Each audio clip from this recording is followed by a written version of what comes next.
Concept ہے ایک کہ اللہ تعالیٰ نے سب کچھ بنایا اور لوح و قلم میں لکھ دیا اور سب کچھ لکھا ہوا ہے. جیسے کہ اس پہ بخاری شریف کی اگر وہ حدیث دیکھیں تو بخاری میں ہے یا ترمذی میں ہے, میں اس بات پہ شور نہیں ہوں.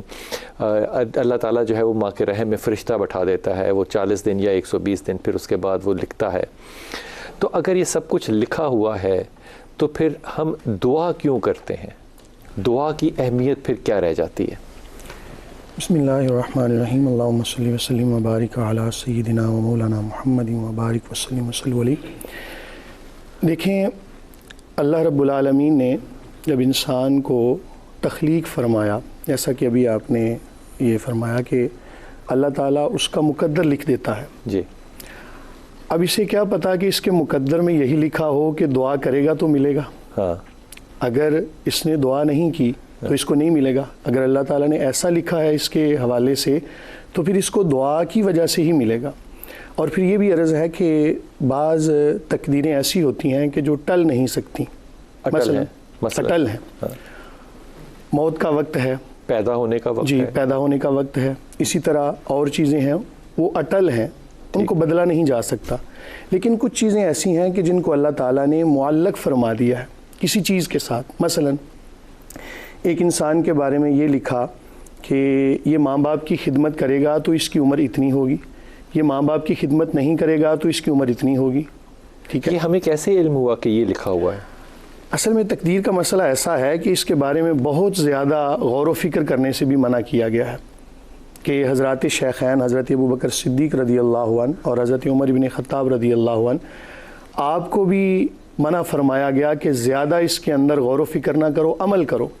یہ بھی فرما دیا کہ جس عمل کے لیے تم پیدا کیے گئے ہو اللہ تعالیٰ وہ رستہ تمہارے لیے آسان فرما دے گا. اور پھر دعا سے تقدیر بدل جاتی ہے, وہ تقدیر کہ جو اٹل نہیں ہے. ٹھیک ہے جی, یہ بات. تو مفتی صاحب جس کے اوپر آپ فرما رہے ہیں کہ سوچنے سے منع کیا گیا, جی وہ چیز جو ہے وہ چینجبل ہے, جی وہ بدل بھی جاتی ہے. جی تو اگر وہ بدل جاتی ہے پھر تو وہ میرے حق میں ہوئی نا, تو میں اپنے حق میں چاہوں گا. مثال کے طور پہ اگر میں ڈاکٹر صاحب اپنے دماغ سے سوچتا ہوں یہ کہ فرض کیجئے کہ ماں کو 2 آپشنز ہوں. ایک آپشن یہ ہو کہ وہ جنت اپنے پاؤں تلے رکھے, اور دوسری آپشن یہ ہو کہ وہ اپنی اولاد کا مقدر خود لکھے. تو بہتر آپشن وہ کون سی لے گی؟ مقدر لکھنے کا. تو یہ جو مقدر ہے, کیا دعا اس کا حصہ ہے یا دعا کوئی مقدر کے اوپر کوئی اور مقدم چیز ہے؟ بسم اللہ الرحمن الرحیم. دیکھیں, دعا کو اور تقدیر کو آپ الگ الگ رکھیں. جی, پھر شاید ہمیں بات سمجھ میں آ جائے. بہتر. تقدیر اللہ کا علم ہے. ٹھیک. اور دعا جو ہے وہ انسان کا عمل ہے. ٹھیک. اقبال کا ایک خطبہ ہے, اس کے خطبات میں سے تیسرا خطبہ غالباً ذات الہیہ کا تصور اور حقیقت دعا, اور the conception of God and meaning of prayer. اس میں اقبال نے جو ڈیفینیشن کی ہے نا دعا کی, وہ ہمیں ساری حقیقت آگاہ کر دے. کیا بات ہے.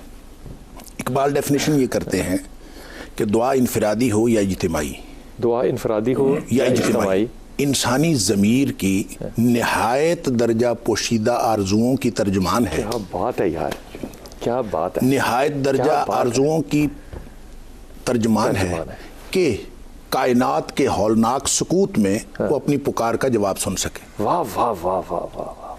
اب اس میں وہ ساری کہانی آ جاتی ہے کہ دعا ہے کیا چیز.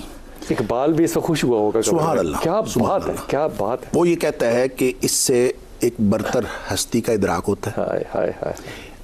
نفی ذات اس بات ذات میں بدل جاتی ہے. واہ. انسان کو اپنے وجود کا احساس ہوتا ہے. اچھا, یہاں بھی توحید آ گئی نا, معرفت الہی حاصل ہوتی ہے. معرفت الہی آ گئی. ظاہر ہے آپ جس کو پکار رہے ہیں اس کو پہچانتے ہیں تو پکار رہے ہیں نا. واہ.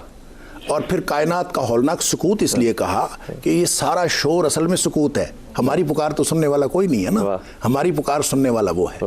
لہٰذا جب اس ہولناک سکوت میں آپ دعا کرتے ہیں اور آپ اس بات کا یقین رکھتے ہیں کہ میری سننے والا کوئی ہے اور وہ میری پکار کا جواب دے رہا ہے. اجیب دعوت الداعی اذا دعان, جب بھی میں پکاروں. دیکھیں دعا یہ جو عبادت ہے یہ 2 قسم کی ہے. ایک وہ جو خاص ہے طریقے کے اعتبار سے, مقام کے اعتبار سے, نماز ہے یا حج ہے یا زکوٰۃ ہے, یہ ساری عبادات. کچھ عبادات ہیں جو جس کا تعلق کسی مقام کے ساتھ بھی خاص نہیں ہے، کسی وقت کے ساتھ بھی خاص نہیں ہے، کسی طریقے کے ساتھ بھی خاص نہیں ہے. آپ نے تسبیح کرنی ہے اللہ کی، آپ نے تحمید کرنی ہے، آپ نے لا الہ الا اللہ پڑھنا ہے، آپ نے تکبیر پڑھنی ہے، آپ اللہ کا ذکر کرنا چاہتے ہیں، جیسے مرضی کریں. ٹھیک. لیکن دعا کا تعلق دونوں طریقوں سے ہے. وہ جو خاص طریقے ہیں وہ بھی دعا کے بغیر نہیں ہیں. ٹھیک. اور جو عام طریقے ہیں وہ بھی دعا کے بغیر نہیں. اصل چیز تو ہے ہی دعا. دعا ہوا العبادہ. نبی پاک صلی اللہ علیہ وسلم فرمائے عبادت تو ہے ہی دعا. اس کے بعد پھر آپ نے یہ آیت پڑھی، سورہ مومن کی آیت نمبر 60 آپ نے پڑھی کہ وَقَالَ رَبُّكُمُ ادْعُونِي أَسْتَجِبْ لَكُمْ. تمہارے رب نے یہ حکم دیا ہے کہ مجھے پکارا کرو، میں تمہاری دعا قبول کروں گا. إِنَّ الَّذِينَ يَسْتَكْبِرُونَ عَنْ عِبَادَتِي سَيَدْخُلُونَ جَهَنَّمَ دَاخِرِينَ. اور جو لوگ میری عبادت سے انحراف کریں گے، استکبار کریں گے، وہ عنقریب اوندھے منہ جہنم میں گرا دیے جائیں گے. اس سے یہ ثابت ہوا کہ الدعا هو العبادہ. نبی پاک صلی اللہ علیہ وسلم ترمذی شریف کے اور اس حدیث پہ بھی یقین بھی ہے. اچھا، یقین والی بات الگ بھی آپ نے فرمائی کہ دعا کرتے ہوئے آپ نے اگر ایسے ہی دعا کر دی، پتہ نہیں میری کوئی سن رہا ہے کہ نہیں سن رہا، وہ جیسے وہ کہتے ہیں کہ تو سامنے آ میں سجدہ کروں. پھر بات ہے سجدہ کرنے کی، تو اور کہیں میں اور کہیں، تیرے نام کو سجدہ کون کرے.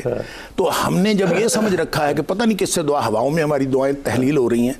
نبی پاک صلی اللہ علیہ وسلم اس طرح کی دعائیں قبول نہیں ہوتی. آپ فرمائے ادعوا اللہ وَأَنْتُمْ مُوقِنُونَ بِالْإِجَابَةِ. دعا کے اندر بھی آپ کی توجہ چاہیے، دعا یقین کے ساتھ کریں کہ آپ کی دعا قبول ہو رہی ہے. اور اللہ تعالیٰ غافل اور جو بالکل غفلت میں ڈوبا ہوا دل ہے اس کی طرف سے اللہ تعالیٰ قبول نہیں کرتا. یہ غفلت والے دل پہ ذرا آپ توجہ فرمائیے، یہ غفلت والا دل کیسا ہے؟ پھر میں دعا پہ آؤں گا آپ کے ساتھ. اچھا، یہ واپس ہم نے تقدیر پہ آنا ہے. میری گفتگو کا آدھا حصہ باقی ہے. عرفانی صاحب تقدیر پہ آنا ہے واپس. تقدیر پہ واپس. واہ واہ. دیکھیے، انسان کی تخلیق اور اس کے بعد انبیاء کرام کا آنا، اس کے بعد جب نبی کریم صلی اللہ علیہ وآلہ وبارک وسلم کی اس کائنات میں آمد ہوئی ہے، یا مسلمان کے لیے تو اللہ تعالیٰ کے ساتھ تعلق کے لیے کچھ معمولات قائم کر دیے گئے. بے شک. روزانہ کا معمول یہ ہے کہ کم از کم 5 نمازیں، سال میں 1 مہینہ روزے. اللہ توفیق دے. جی، اللہ توفیق دے. اللہ توفیق، یقیناً توفیق دے. توفیق ہے. دیکھیے، میں ایک بات یہ کہ جو یہ کہتے ہیں نا کہ جی مجھے یہ مجبوری ہے یا میں نہیں کر سکتا، میں اس پر یقین نہیں کرتا. اس لیے کہ جب اس نے فرض کیا ہے اور اس انداز میں، لیکن رخصت بھی تو اس لیے دی ہے نا کہ اگر کوئی جینون کیس ہو تو نماز میں رخصت نہیں ہے، نماز کے طریقہ کار میں رخصت ہے. کہ مجبوری یا معذوری میں طریقہ کار میں رخصت آ جاتی ہے، نماز میں رخصت نہیں ہے. اب اسی طرح سے رمضان کے روزے ہیں، جس طرح سے یہ ارشاد ہے کہ جس نے ایک روزہ جان بوجھ کر چھوڑ دیا وہ ساری زندگی بھی روزے ادا کر رکھتا رہے تو وہ اس کی ادا نہیں ہو سکے گی. لیکن مجبوری میں اگر کوئی جینونلی پیشنٹ ہے تو وہ تو چھوڑ سکتا ہے، ظاہر ہے اس کو رخصت ہے.